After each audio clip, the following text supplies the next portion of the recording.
مزار ہے ہندوستان میں جن کا یہ حال ہے. ہمارے بنارس میں ایک پاگل بابا کا مزار ہے. زندہ تھے تو پاگل تھے, بچے پتھر مارتے تھے, مر گئے تو صاحب ان کا بہت بڑا مزار بن گیا, پاگل بابا کا مزار بن گیا. اتر پردیش میں ایک بلی کا بھی مزار ہے جس کو بلائی بی بی کا مزار بولتے. ایک جگہ گھوڑے شاہ کا مزار ہے.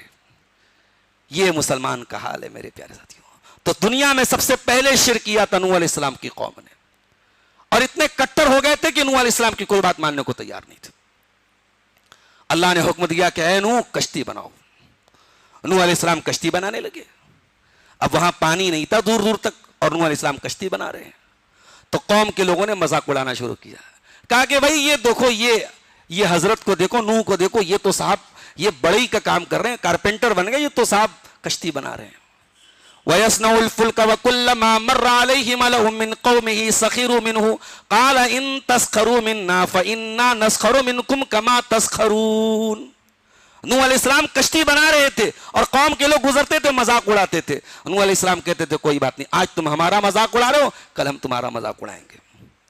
فَسَوْفَ تَعْلَمُونَ مَن يَأْتِيهِ عَذَابٌ يُخْزِيهِ وَيَحِلُّ عَلَيْهِ عَذَابٌ مُقِيمٌ. ان قریب تمہیں پتہ چلے گا کس کے اوپر دردناک عذاب آنے والا ہے.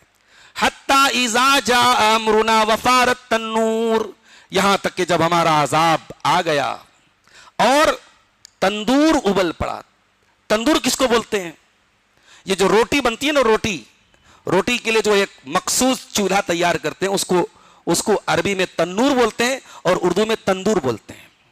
تو بعض علماء نے لکھا کہ یہ تندور ٹائپ کی کوئی چیز تھی جس کو اللہ تعالیٰ نے ایک علامت بنایا تھا کہ جب یہ ابل پڑے گا تو سمجھ جاؤ کہ اب طوفان آنے والا ہے, جلدی سے کشتی میں سوار ہو جانا. اور بعض علماء نے لکھا کہ تندور سے مراد یہاں روئے زمین ہے, کہ روئے زمین سے پانی نکلنے لگے گا. تو اللہ نے فرمایا جب وہ چشمہ ابل پڑا, قُلْنَا احْمِلْ فِيهَا مِن كُلٍّ زَوْجَيْنِ اثْنَيْنِ, ہم نے کہا کہ اے نوح ہر جاندار کا ایک جوڑا تو اپنی کشتی میں سوار کر لے.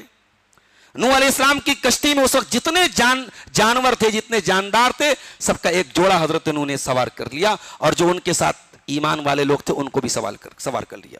وَأَهْلَكَ, اور اے نوح تو اپنی فیملی کو بھی سوار کر لے. إِلَّا مَنْ سَبَقَ عَلَيْهِ الْقَوْلُ, مگر تیری فیملی میں, تیرے پریوار میں جس کے اوپر ہمارا عذاب ثابت ہو چکا ہے, جو اب تک تیرے اوپر ایمان نہیں لایا ہے, اس کو تو اپنی کشتی پہ سوار نہیں کر سکتا. نوح علیہ السلام کی ایک بیوی اور ایک بیٹا, وہ ان کے ساتھ سوار نہیں ہوا. نبی کا بیٹا تھا. یہاں تو صاحب اگر کوئی نبی کے خاندان سے ہے تو اس کے پیر چومے جاتے ہیں کہ صاحب یہ نبی کے خاندان کا ہے. وہ شرابی ہو, وہ کبابی ہو, کچھ بھی ہو, صاحب